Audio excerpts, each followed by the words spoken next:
पूर्व राष्ट्रपति प्रणब मुखर्जी की बेटी समृष्टा मुखर्जी की एक किताब ने कांग्रेस के अंदर सियासी हलचल पैदा कर दी है। समृष्टा मुखर्जी ने अपनी किताब in Pranab my father a daughter remembers में प्रणब मुखर्जी के हवाले से पूर्व कांग्रेस अध्यक्ष सोनिया गांधी और राहुल गांधी को लेकर कई चौंकाने वाले दावे किए हैं। समृष्टा ने किताब में लिखा है कि एक बार उनके पिता प्रणब मुखर्जी ने कहा था कि राहुल गांधी बहुत विनम्र हैं और सवालों से भरपूर हैं, लेकिन उनका मानना था कि राहुल को अभी राजनीतिक रूप से मैच्योर होना बाकी है। समृष्टा ने अपनी किताब में लिखा है कि मेरे पिता प्रणब मुखर्जी से राहुल गांधी अक्सर मिलने आते थे। एक बार मेरे पिता ने कहा था कि अगर राहुल गांधी का ऑफिस एएम और पीएम के बीच अंतर नहीं कर सकता है तो वो एक दिन पीएमओ चलाने की उम्मीद कैसे कर सकते हैं। समृष्टा मुखर्जी की ये किताब प्रणब मुखर्जी की जन्मतिथि यानी 11 दिसंबर को लॉन्च होने वाली है। कांग्रेस की पूर्व नेता समृष्टा मुखर्जी ने अपनी किताब में राहुल गांधी पर अपने पिता प्रणब मुखर्जी की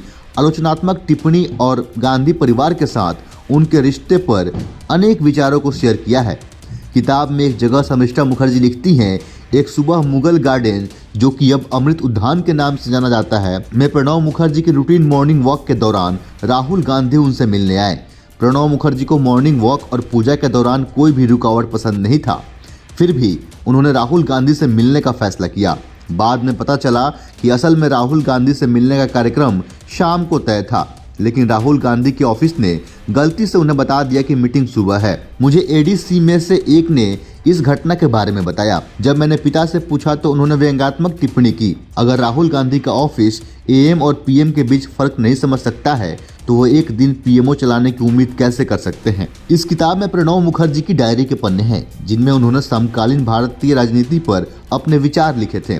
पूर्व राष्ट्रपति प्रणब मुखर्जी ने गांधी परिवार की 3 पीढ़ियों के साथ काम किया। उन्होंने दशकों के शानदार राजनीतिक करियर में कई शीर्ष मंत्रालय संभाले। 2020 में उनका निधन हुआ। जिन वर्षों में राहुल गांधी अमेठी से सांसद के रूप में अपनी राजनीतिक यात्रा शुरू कर रहे थे, उस दौरान प्रणब मुखर्जी कांग्रेस के नेतृत्व वाली यूपीए सरकार में वित्त और रक्षा मंत्री थे। समृष्टा ने अपनी किताब में इस बात का जिक्र किया है कि 2013 में राहुल गांधी राष्ट्रपति भवन में प्रणब मुखर्जी से मिलने गए थे। तब मुखर्जी ने उन्हें कैबिनेट में शामिल होने और शासन में कुछ प्रत्यक्ष अनुभव हासिल करने की सलाह दी। समृष्टा लिखती हैं, जैसा कि हम सभी जानते हैं राहुल ने स्पष्ट रूप से सलाह पर ध्यान नहीं दिया। इसमें आगे कहा गया है 25 मार्च 2013 को इनमें से एक यात्रा के दौरान प्रणब ने कहा कि राहुल को विविध विषयों में रुचि है, लेकिन वे एक विषय से दूसरे विषय पर बहुत तेजी से आगे बढ़ते हैं। मुझे नहीं पता कि उन्होंने कितना सुना और आत्मसात किया है। प्रणब मुखर्जी की बेटी के मुताबिक उन्होंने अपनी डायरी में लिखा है, राहुल एआईसीसी के फंक्शन में नहीं आए, मुझे कारण नहीं पता, लेकिन ऐसी कई घटनाएं हुई। चूंकि उन्हें सब कुछ इतनी आसानी से मिल जाता है, इसलिए वो इसकी कदर नहीं करते हैं। प्रणब मुखर्जी ने आगे लिखा, सोनिया जी अपने बेटे को उत्तराधिकारी बनाने पर तुली हुई हैं, लेकिन युवा व्यक्ति में करिश्मा और राजनीतिक समझ की कमी एक समस्या पैदा कर रही है। क्या वह कांग्रेस को पुनर्जीवित कर सकते हैं? क्या वह लोगों को प्रेरित कर सकते हैं? मुझे नहीं पता। समृष्टा मुखर्जी लिखती हैं, कांग्रेस के दिग्गज नेता राहुल के बार बार गायब रहने की हरकतों से निराश थे, खासकर इसलिए क्योंकि उन्होंने व्यक्तिगत रूप से समय नहीं निकाला, लगन से कभी आधिकारिक तौर पर पार्टी के कार्यक्रमों में भाग नहीं लिया।